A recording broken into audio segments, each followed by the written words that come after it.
नमस्कार.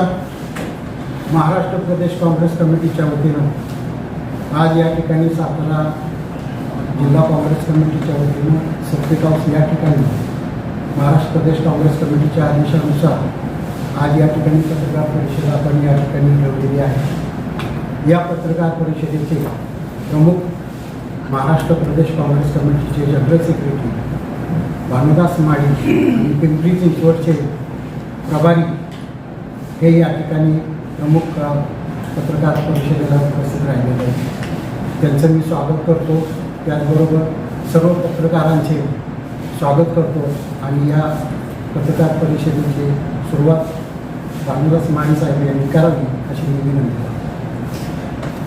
आज या ठिकाणी उपस्थित असलेले सर्व पत्रकार बंधू भगिनी, आमच्या महिला काँग्रेसच्या अध्यक्षा सुषमाताई घोरपडे,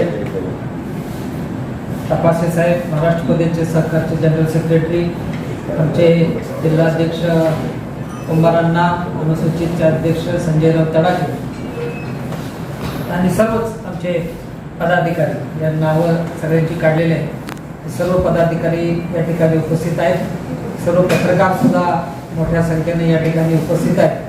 सर्वांचं मी मनापासून आभार मानतो आणि सर्वांचं सातारा नगरीमध्ये अभिनंदनही करतो. आज अत्यंत महत्त्वाच्या विषयावरती महाराष्ट्र प्रदेश काँग्रेस कमिटीच्या वतीनं आज या ठिकाणी प्रेस कॉन्फरन्स आयोजित करण्यात आलेली आहे.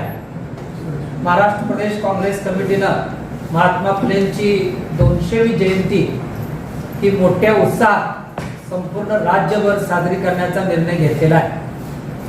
खरं तर अशा पद्धतीचा ऐतिहासिक निर्णय राज्यातल्या किंवा देशातल्या कोणत्याच पक्षाने असा घेतला नव्हता.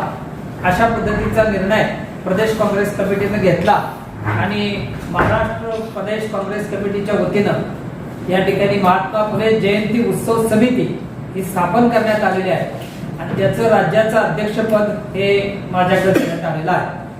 पहिला कार्यक्रम 11 एप्रिल 2026 ला हर्षवर्धन सकपाळ, वडेट्टीवार आणि महाराष्ट्रातील आमचे काँग्रेसचे नेते यांच्या उपस्थितीत सुरुवात पुण्याला आम्ही फुलेवाड्यावरून केलेली आहे आणि अशा पद्धतीचा उपक्रम संपूर्ण वर्षभर हा महात्मा फुलेंची 200वी जयंती एका राजकीय पक्षामार्फत पहिल्यांदाच होती असं मला वाटतं आणि तो कार्यक्रम आम्ही राज्यभर राबवतोय.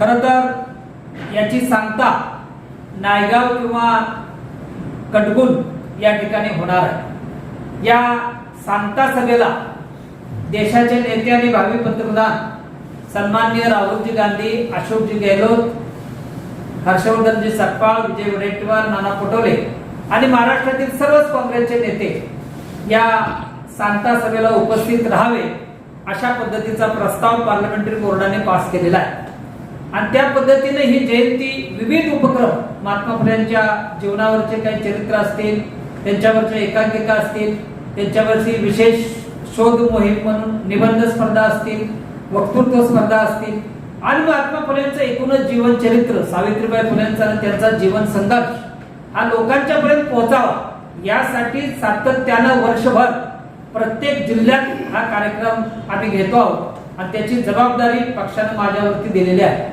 आणि मी त्याची सुरुवात पुण्यामध्ये केली असंच आपल्याला आता सांगितलं आणि त्या पद्धतीनं हा संबंध महाराष्ट्रामध्ये जयंती उत्सवचा 200वी जयंती उत्सव ही संपूर्ण महाराष्ट्रामध्ये साजरी होणार आहे. एकही जिल्हा आम्ही सोडणार नाही. विविध उपक्रम त्याच्यामध्ये असतील आणि सांगता सभा आपल्याकडे नायगाव किंवा खंडाळ्याला होणार. अशा पद्धतीचा उपक्रम आजपर्यंत कोणत्याही महापुरुषाची जयंती वर्षभर कुठला राजकीय पक्ष करतोय अशा पद्धतीचं कधी घडलेलं नव्हतं. ते आम्ही या ठिकाणी ऐतिहासिक निर्णय घेऊन आम्ही घडवण्याचा निर्णय या ठिकाणी घेतलेला आहे आणि त्या पद्धतीनं संबंध वर्षभर हे आमचे कार्यक्रम होणार आहे. हा आमचा आजच्या प्रेसचा सर्वात महत्वाचा आणि अतिशय इम्पॉर्टंट सध्याच्या राजकीय परिस्थितीला शोभेल असा, कारण आजकाल आपण पाहतो की सीबीएसई शाळेमध्ये किंवा इंग्लिश शाळेमध्ये महापुरुषांचे धडेच नसतात किंवा त्या वर्गातल्या पोराला जर विचारलं महात्मा फुले कोण, छत्रपती शिवाजी महाराज कोण, शाहू फुले आंबेडकर कोण, हे सांगू शकत नाही. एवढी परिस्थिती वाईट झालेली आहे आणि म्हणून लोकांच्या मध्ये विचारांचं परिक्रमण व्हावं, लोकांच्या पर्यंत विचार पोहोचावे यासाठी हा जयंतीचा उत्सव संपूर्ण राज्यभर करण्याचा आम्ही ऐतिहासिक निर्णय घेतलेला आहे आता आपण पाहतो केंद्र सरकारनं मागच्या वेळेला 2023ला मला वाटतं नाही गेल्या वर्षी बिहारची निवडणूक झाली त्यावेळेला लोकसभेमध्ये प्रधानमंत्र्यांनी जाहीर केलं की आम्ही ओबीसीची जात न्याय जनगणना करणार आणि त्यावेळेला बिहारमध्ये ओबीसी मोठ्या प्रमाणात होते. त्यावेळी त्यांना लोकांना भूलथापा दिल्या आणि लोकांची मतं घेतली. आज जनगणना सुरू झालेली आहे. काय प्रत्यक्षात कॉलममध्ये बघा, कुठेही ओबीसीचा कॉलम नाही, कुठेही मायनॉरिटीचा कॉलम नाही, कुठेही एससीचा कॉलम नाही, कुठेही एसटीचा कॉलम नाही.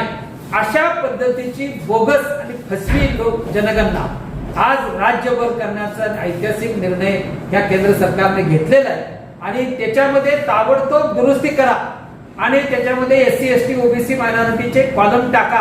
म्हणजे खऱ्या अर्थाने या देशामध्ये मुस्लिम किती आहेत, ओबीसी किती आहेत, मागासवर्गीय किती आहेत, ख्रिश्चन किती आहेत, जैन किती आहेत, ह्याचा एकदा लोकाजोखा होईल.